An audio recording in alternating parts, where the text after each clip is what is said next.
Hello, it's been a... I got a whole ass letter back there. It's been a little bit. I didn't do Leo season readings because I felt like, first of all, I only do these when they feel right, so I don't need any more explanation. But if you felt like something might have been missing, or like there were some pieces that you just couldn't connect, I would recommend going back to that reading. So back to the last reading, which I think might have been like Gemini season, to see where there might be some I don't know what I was about to say. To see if there might be some pieces that might kind of connect dots for you or fit into whatever you couldn't figure out during Leo season, because I feel like the Leo season brought up quite a bit. For you, it feels like you might actually still be holding a little bit of that. So let's get into it, guys. The standard YouTube transition. Let's get into it. Let's get started. Anyways, so tuning into your energy, Virgo, happy birthday, first of all. I was gonna say it's a party season, but I can't party no more, guys. I'm a little old. Tuning into your energy, it actually felt really good, but it feels like there's a lot of work or emphasis that is being drawn towards your solar plexus chakra. Really all of your lower ones, but the solar is really focused here. And the very first card that came out was the King of Rods. This one actually came out in reverse, and then this was followed by the Queen of Pentacles. So for some reason it feels like there's a theme around worthiness this season. So whether or not it's you who might be questioning or comparing your worthiness next to your, what's that word, accolades, next to your achievements, things like that, or this could be your partner even, or just your, I was gonna say your feminine, masculine parts. If it's your own like masculine energy that might be kind of trying to beat you up a little bit in your subconscious, be mindful of that. Because it feels like with this King of Rods, he did come out in reverse, but he's facing your energy, which I think this is the energy that you're carrying. This was the Queen of Pentacles, and with this King of Rods, it feels like someone might not feel like they completely measure up, but they're there for you. It's like you have a really strong backbone as is, and so does this person, and they're here for you. But because you're so focused on maybe your achievements, your goals, things like that, sometimes that causes an imbalance, which can cause a disconnect. And I think that there might be some comparison, maybe some values being tested, definitely something around worthiness. I would encourage you to not see the people around you or your person. Don't compare yourselves to each other, because you have led completely different lives and you will continue to lead completely different lives. You are very grounded and very focused, but this takes you away from the people that love you. This takes you away from the people that want to support you. And it just feels like there's some like rigidity. And this is actually the second time recording this, because I said a bunch of dumb shit in the last one because I couldn't get my words out. So I didn't want to upload that one. The lighting was a little weird, so I was like, let me go ahead and redo it. But the first time that I recorded this, I felt like, you know when you go to the doctor and they tie that rubber thing around your arm before they're going to take blood? It almost felt like the restrictions that you have created or create in your life restrict you so much to, like, if you were getting a shot. Like, you know how right after you, even if it's like the tiniest shot, your arm is sore as hell and you're like, ugh, like, don't touch me, it hurts, like that type of thing. It feels like there are some habits, I don't think it's a cycle, I think it's a habit. It feels more like a habit and a perception that are more of a crutch to you than they support you, because we subconsciously recreate certain patterns, certain behaviors, and perpetuate them as a means to protect ourselves and really it's just hindering us. So I feel like there's a little bit of that going on, and despite how many seasons you've been through, despite how many lessons you've been through, there's a portion of you that still holds on to that stuff. So dig into that a little bit more. Focus on your solar plexus chakra to really be able to put all the puzzle pieces together, because I think you have some of them, but definitely not all of them.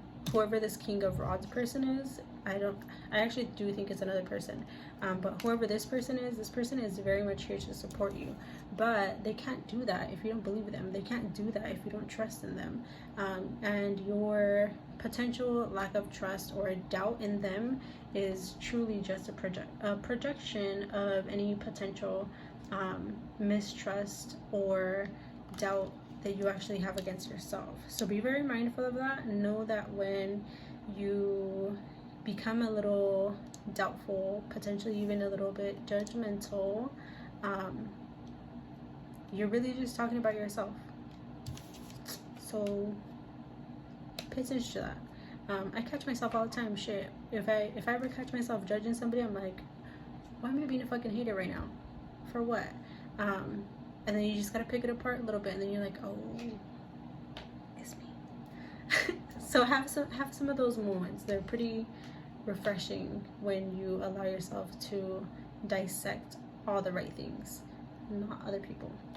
The next card that came out for you was the Wheel of Fortune. This one felt really good. I think that you will start to maybe lean on your partner a little bit more, and at first, honestly, not because you want to, but probably because you have to. It feels like you are going to need some type of support in one way, shape, or another, and that's when whoever this person really comes in and is like, oh hell yeah, like it's my turn. There are people who want to take care of you, but whether or not you want them to, whether or not you want to create the space or allow them to even show up for you, is completely up to you.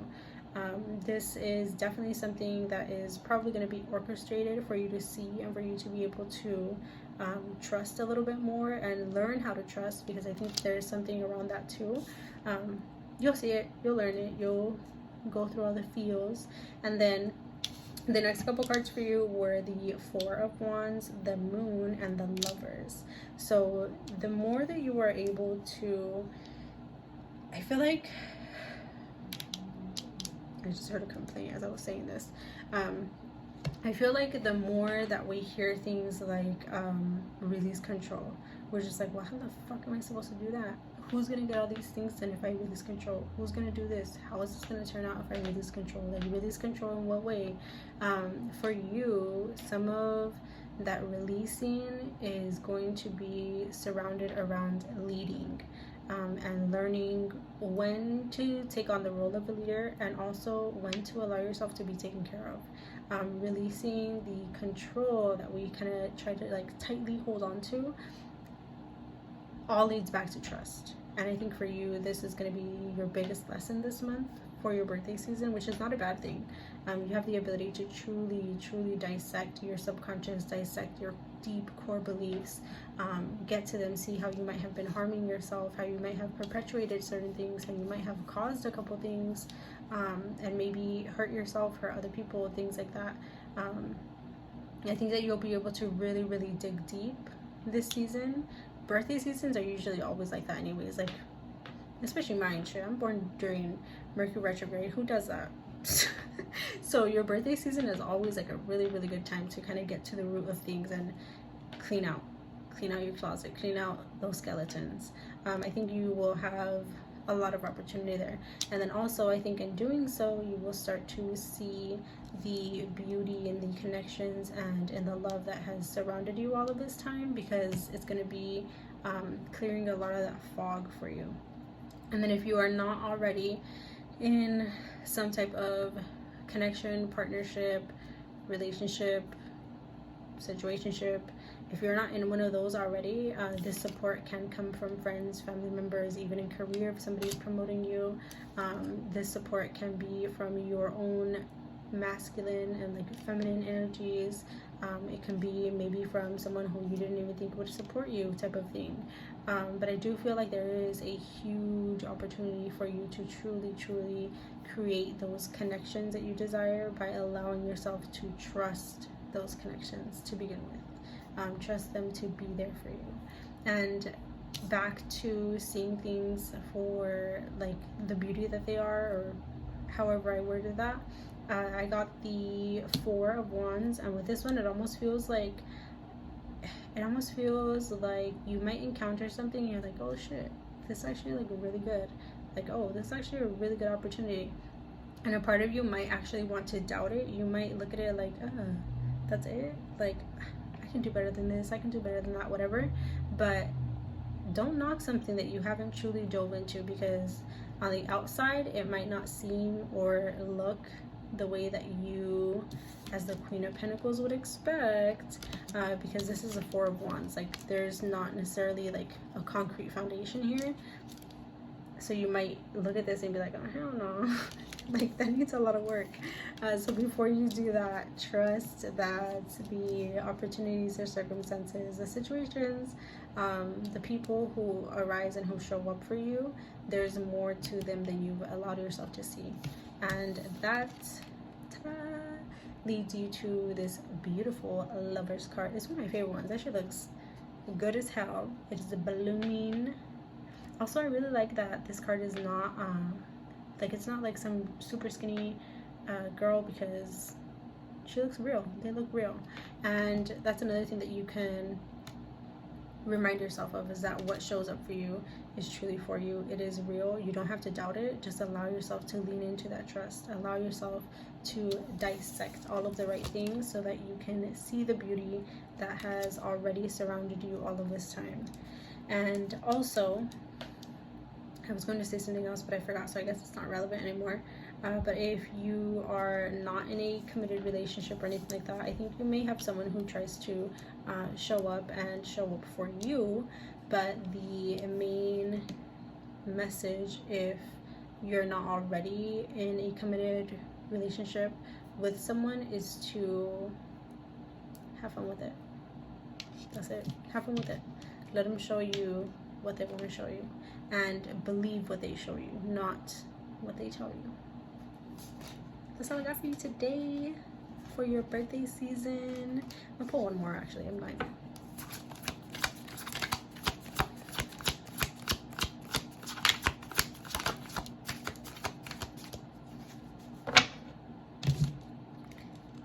The final card that we got, I'm not gonna read that one actually. Give me one segundo. I don't know why I said that like Del Mundo. I watched that shit in forever. I drank an energy drink really late last night, and I woke up like, you know that I hope, I don't have editing skills. I hope that I find that meme that I'm thinking of where the guy is like, that's how I woke up. So the card that I got for you was Surrender Fear. No surprise, it is the same color scheme that I mentioned earlier, the yellow-orange colors. Let go of the fearful stories you are telling yourself. Stay in the moment, focus on solutions, and celebrate every baby step forward. I don't think I have to explain that, because I already kind of mentioned surrendering to the love that surrounds you, and a part of that is addressing any fears that you might have. Now that is all I have for you. I hope you have a beautiful birthday season. Please invite me to all of your parties, even though I just want to be invited. I'm probably not going to go. Don't forget to like, share, subscribe, all of those things. What was I gonna say? Oh yeah, I changed my Instagram name to the Psychotherapist. Also my TikTok, and I think I also changed my YouTube. But please share. This channel only grows if you help me, please. Thank you.